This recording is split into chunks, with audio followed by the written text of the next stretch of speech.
What was the first claim you made? Where the first one, where people are like, "Oh shit, this guy's up to something." That was kind of weird. What's he talking about? What's the first thing you said that became a reality that at first everybody fought you on it? Because we have this one. If you can play this one here, this is July 25th of 2001. Okay. Whose family builds all the military. Go back. There you go. Threat like a bin Laden, who was a known CIA asset in the 80s, running the Mujahideen war, and whose family builds all the military bases over in Saudi Arabia right now, and sits on the board of Iridium Satellite. He's the boogeyman they need in this Orwellian phony system. A big part of this solution, after you research all the government terrorism and check out what I'm saying is true, call the White House and tell them, we know the government's planning terrorism. We know Oklahoma City and World Trade Center was terrorism. We know the Joint Chiefs of Staff wanted to blow up airliners, Baltimore Sun. If you do it, we're going to blame you because we know who's up to it. Or if you let some terrorist group do it, like the World Trade Center, we know who to blame. And if there was an outside threat like a bin Laden, who was a known CIA asset in the 80s.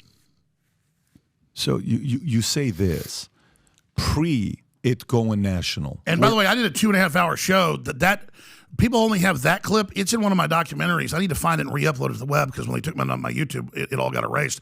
That's a copy of a copy of a copy. I did 2.5 hours specifically saying they're going to blow up the World Trade Center. Call the White House, tell them don't blow up the World Trade Center. So I'll find that full clip this week because it needs to go up, and I'll put it back up. Yeah, and by the way, we have your permission to use your clips. Anything you want. It's all free to air. So okay. So when you did that, what is the reaction from that to 9/10? Like we're like, what are you talking about? That this is going to be happening? You must be losing your mind. Like, what was the reaction people gave when you first said that?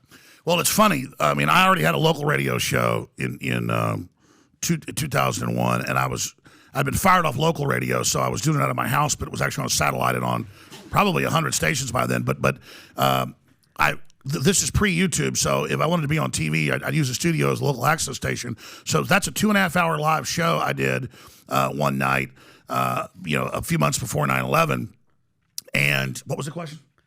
No, what I'm trying to say is between this, when you make that claim. Oh, I remember the question. I remember. Pre-9/11, during that 2-month period, what's the reaction from people to you? And then right after 9/11 happens, what do people say about you? Sure, what happens is I was kind of going back in my memory and then trying to find exactly, and that's why I was just kind of tracing back to the point, because then once I remember one thing, I remember the rest.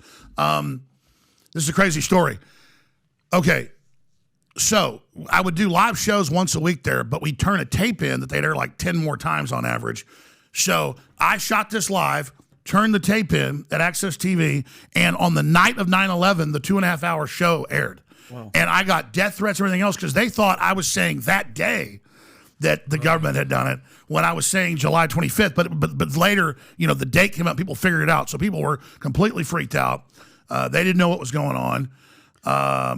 A little bit after this happened, they sent some FBI agents, in like as plain clothes to the access station one night when I was there trying to talk to me and stuff and asking me questions. And, hey, what do you know about terrorists? Do you know anything about like, teams or teams of people? And I'm thinking, oh, you're an FBI agent. Well, I don't know what you mean teams. They were trying to imply like I had terror teams or something. I guess this struck a nerve. So they sent in a couple FBI agents. But I was on my radio show. We ought to find the archives of that, saying they're going to do it because I could see the pre-programming where they're saying terrorists are about to hit, and when the terrorists hit, you got to give up all your rights, and we're going to have troops in the streets and blah blah blah. And I saw a couple of globalists, Gary Hart and one other guy on CNN. And this is right before I went on air and did this, and they were basically saying life's about to change, the world's about to be completely different. We're going to have to take your rights away. Terrorists are about to hit. And I saw articles in the local paper saying that. I saw the pre-programming, like a rollout was happening, and I knew that Islamists had hit the towers in 1992. It was a real attack, but the FBI had cooked the bomb, allowed them to do it, protected them, blocked Ahmad Salam, the Egyptian. Is this proven? It all came out, yeah. And I've interviewed Ahmad Salam. Can you pull that up?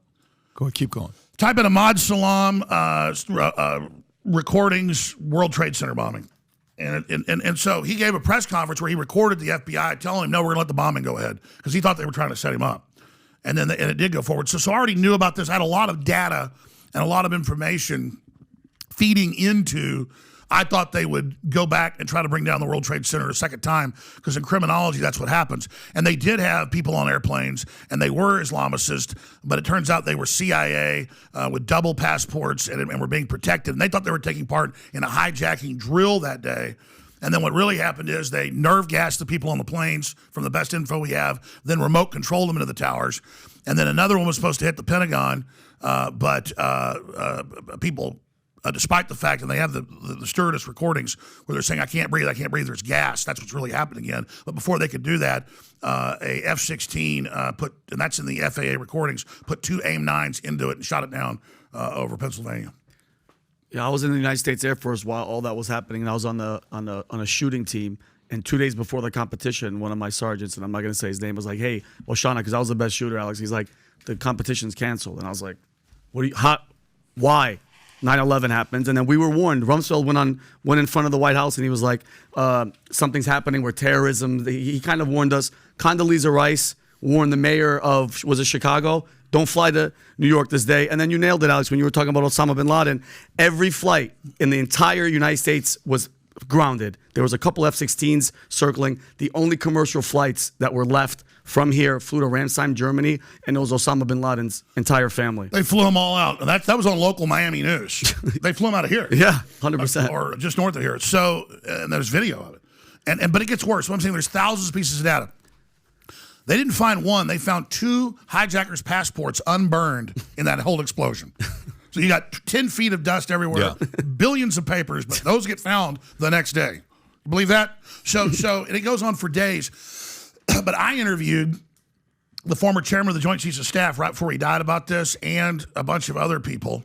And they told me before it came out a few years later that all the top generals were supposed to go to New York that day for a big meeting. They got told not to go. And remember, the Pentagon asked InfraGard leaders a month before, about 2 weeks before. You pull these up in articles. That's all that corporate executives, get approached to be part of Homeland Security before they announce that name, and infrastructure protection and the whole shadow government program. They flew them to Offutt Air Force Base. Was that the one? It's just from memory. It's just ancient history. They flew them all to an Air Force base and had them in a hangar when the attack was happening, and closed the doors and gave them some secret briefing. Mm-hmm.